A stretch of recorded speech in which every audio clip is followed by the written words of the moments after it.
C'est le 26 septembre 2002 que le bateau le Jula a sombré au large des côtes gambiennes aux environs de 23 heures. Des centaines de personnes qui y avaient embarqué n'arriveront jamais à Dakar, destination finale de ce navire en service depuis 1990. Les premiers rescapés ont été récupérés par des piroguiers plus de 7 heures après le drame. Les secours dépêchés par l'État du Sénégal sont arrivés sur site, le lendemain, à 18 heures GMT. Seule une soixantaine de personnes sera sauvée de ces eaux froides de l'Atlantique. Des corps seront repêchés et inhumés au Sénégal et en Gambie. Les autres sont portés disparus. Au total, la catastrophe a fait officiellement 2133 morts et disparus. C'est la surcharge qui a fait couler ce bateau de fabrication allemande. Le Jula avait une capacité d'accueil de 580, dont 44 membres d'équipage.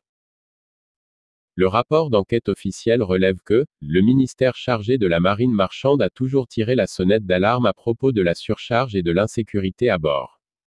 Mais pour des raisons qui n'ont jusqu'à présent pas été élucidées, ce ministère s'est toujours abstenu d'exécuter son obligation légale d'interdire le navire d'appareiller. L'enquête ouverte par le gouvernement sénégalais, 4 jours après le naufrage, rapporte également que le Jula ne remplissait pas toutes les normes de sécurité requises. Le navire ne disposait pas de permis de navigation.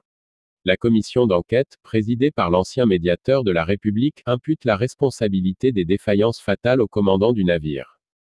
Selon les rapporteurs, il aurait manqué de compétences, ou alors de négligence, une faute extrêmement grave. Le Sénégal incrimine également le constructeur, qui dit avoir relevé des défaillances au niveau de la conception du navire. Quid de la responsabilité des autorités politiques?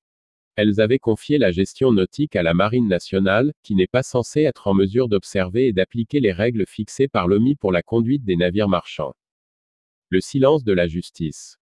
Les rapporteurs vont plus loin, en relevant que la conception et la conduite des navires marchands sont différentes de celles des navires militaires et mieux la formation des officiers n'obéit pas aux mêmes procédures. En dépit des nombreux manquements relevés par le rapport, la justice sénégalaise n'a pas ouvert d'instruction sur le naufrage du Jula. Elle évoque l'extinction de l'action pénale, en raison de la mort du commandant, présenté comme principal responsable du naufrage. C'est en France qu'une action judiciaire engagée est en cours. Paris poursuit le ministre de la Défense de l'époque, 3 anciens officiers supérieurs de l'armée, et 3 anciens hauts fonctionnaires, pour leur responsabilité présumée dans la mort de 7 de ses ressortissants. 26 septembre 2002, peu avant 23 heures, le Jula surchargé de plus de 3 fois le nombre normal de passagers, se retourne en moins de 10 minutes au large de la Gambie, à environ 40 km de la côte. Seuls 2 canaux pneumatiques de sauvetage peuvent être ouverts plusieurs heures après le naufrage. Certains passagers se réfugient sur la coque du navire retourné, mais l'immense majorité reste piégée à l'intérieur ou se noie. Les pêcheurs présents sur place interviennent le lendemain matin au lever du jour. Les secours officiels arrivent en fin d'après-midi. Les poursuites judiciaires. En 2003, la justice sénégalaise classe le dossier, concluant à la seule responsabilité du commandant de bord, disparu dans le naufrage. Le gouvernement sénégalais indemnise les familles des victimes d'une somme de 19 000 €. Des responsables officiels sont licenciés, sans être poursuivis. Le rapport officiel d'enquête est publié le 4 novembre 2002.